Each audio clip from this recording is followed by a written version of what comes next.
This is our second lecture on the beginning of World War II. After the United States has begun training for the war, the war is still raging, and again, the United States hasn't really done a whole lot just yet. So the quote that Roosevelt says he wants to turn the United States into the great arsenal of democracy. By the end of 1940, Roosevelt says that the United States is going to do its part to defeat the Axis powers by producing the war materials that Britain and France will be using in order to be able to go and do that. So again, this is Roosevelt still trying to keep American soldiers out of harm's way. So we're building up our army preparedness, but again, the political will still isn't to the point to where people are willing to put their sons in enemy fire. And so Roosevelt says, well, we'll just use the great manufacturing and industrial power of the United States to build the materials for Britain and France, and that's what he's going to do.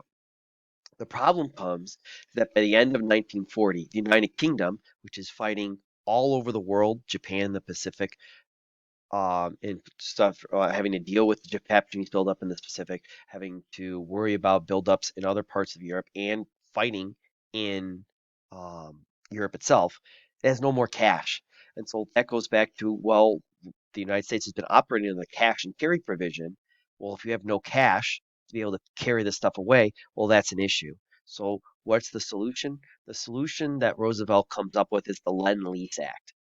He describes this act as if your neighbor's house is on fire, and so you would then lend them your garden hose to be able to put that fire out from there.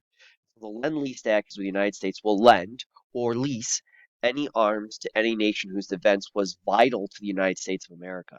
And you don't have to be a rocket scientist to figure out that Great Britain and France are going to be some of those nations that are going to be deemed as needing to be fenced to help in order to protect the United States of America. So that's what he's going to do. So we moved from total isolation. Now we took a step forward with the cash and carry provision. He took another step forward with the destroyer for bases deal. Then you have another step forward here with the Lend-Lease Act. When Hitler decides to make his invasion of Russia in the summer of 1941, Russia is now fighting against Germany. And lo and behold, the USSR also begins to receive Lend-Lease aid.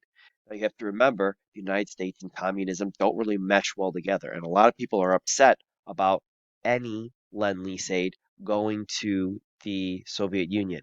To many people, Stalin and the Soviets and the communists are just as bad to many other people, and so they don't feel this is right. But again, in the grand scheme of things, the old idea, the enemy of my enemy is my friend, is kind of what Roosevelt uh, goes down to.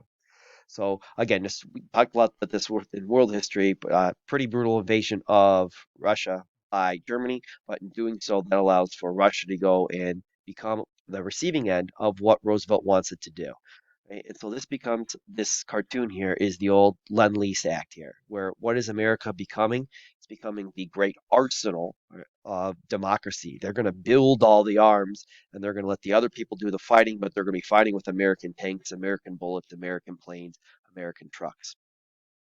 And so again, people are really still on the fence even about this, even by this time in the war, right? You have Hitler in this cartoon saying that, hey, you're playing really, you're getting real close. You're riding up against the line here, doing this.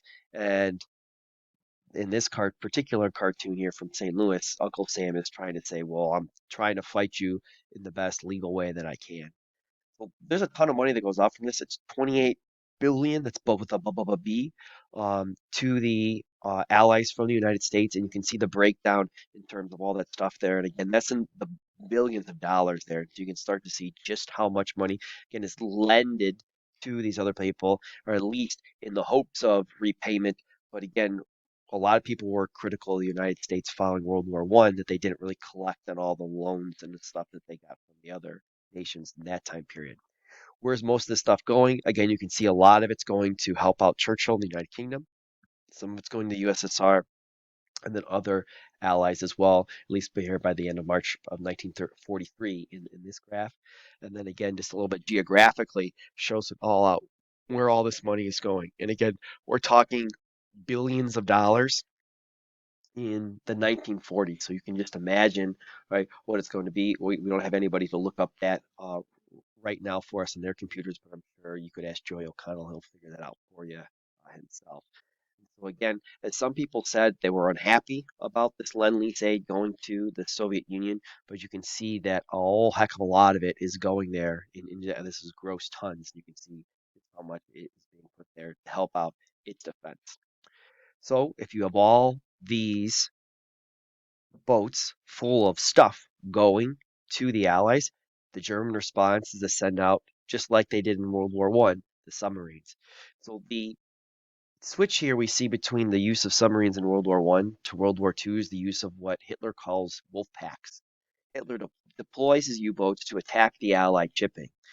Unlike in World War One, where it's kind of every boat working against each other, in the Second World War, Hitler and his navy tried to get the U-boats to work together collectively, just like how a pack of wolves, it's not a lone wolf scenario where you're going out and hunting by yourself.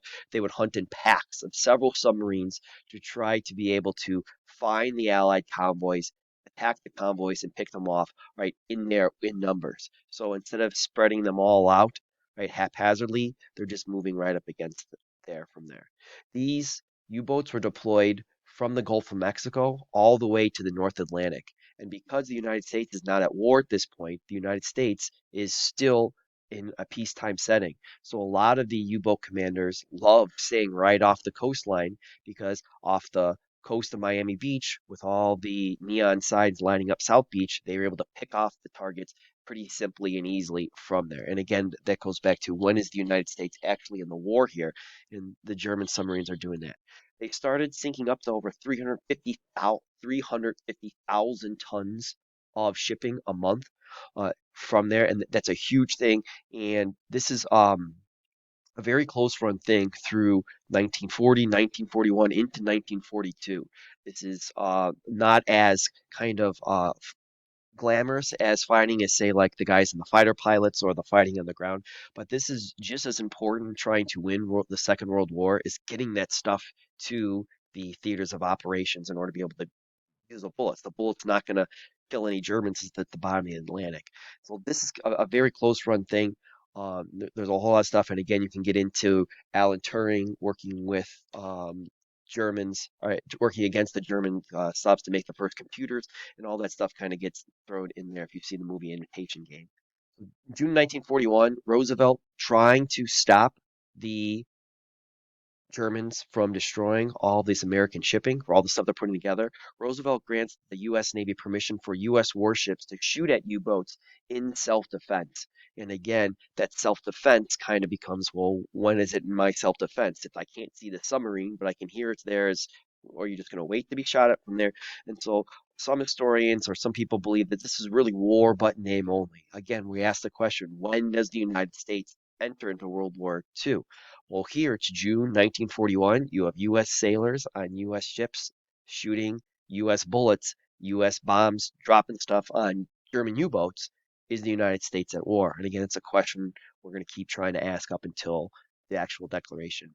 By mid-1943, the U-boat war in the Atlantic Ocean kind of changed. It's contained by the convoy system, the use of radar and anti-sub patrolling aircraft, including a lot of like stealing the German code book and be able to break that and be able to kind of read some of these messages that the German wolf packs are sending back and forth to each other. And so by the time the United States is sending over most of its soldiers, right, they really don't have to worry about the submarine threat at that point.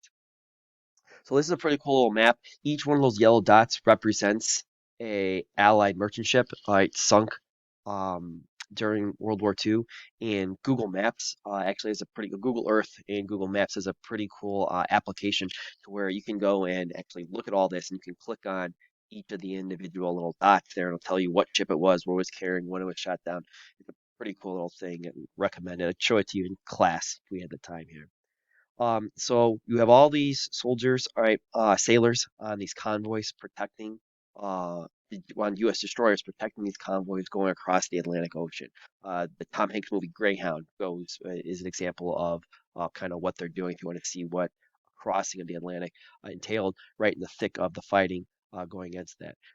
You're trying to blow up submarines who are again underwater, so you're using depth charges, if you can't see them, to where you're dropping explosive charges that are going down to a certain depth and then trying to explode the submarines that way.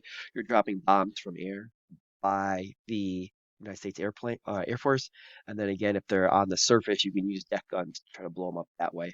But again, you're trying to go and prevent what's happening here with this ship from this submarine of blowing up this from there. And again, you also, by the time the United States ends the war, you have submarine on submarine combat as well. So the United States again is moving closer and closer towards the war here. By August of 1941, the Selective Service Act draftees have had their terms extended. So remember, they're only supposed to be there for 1 year. They're now extended as Roosevelt sees the war heating up there. The next major chapter is the Atlantic Charter, and this is in August of 1941, and this is a secret meeting. I mean, some people in the U.S. government didn't even know that Roosevelt was meeting Winston Churchill on the ship, the USS Augustus, in the Atlantic Ocean. And it's the Atlantic Charter where they go and they sit down and release this out that both countries will declare the joint war aims. So what is Great Britain fighting the war for? Well, it's fighting for collective security, that everybody on the earth is going to be secure, everyone's going to be there. The idea of disarmament, that there's too many guns, there's too many militaries, they have too much power. If we will take that away, you won't be able to want to use that. If you're in a fist fight with somebody and you pull a gun, all right, that's going to escalate things a lot farther. But if you both don't have a gun, then it's not going to get to that point. The idea of self-determination, again, this goes back to Woodrow Wilson's 14 points.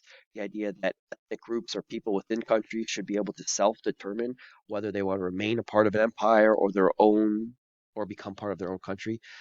Economic cooperation, which is self-explanatory, and freedom of the seas. The idea that this ocean is free for everybody to use, and you shouldn't have belligerents on the ocean trying to go in and hurt other people that way.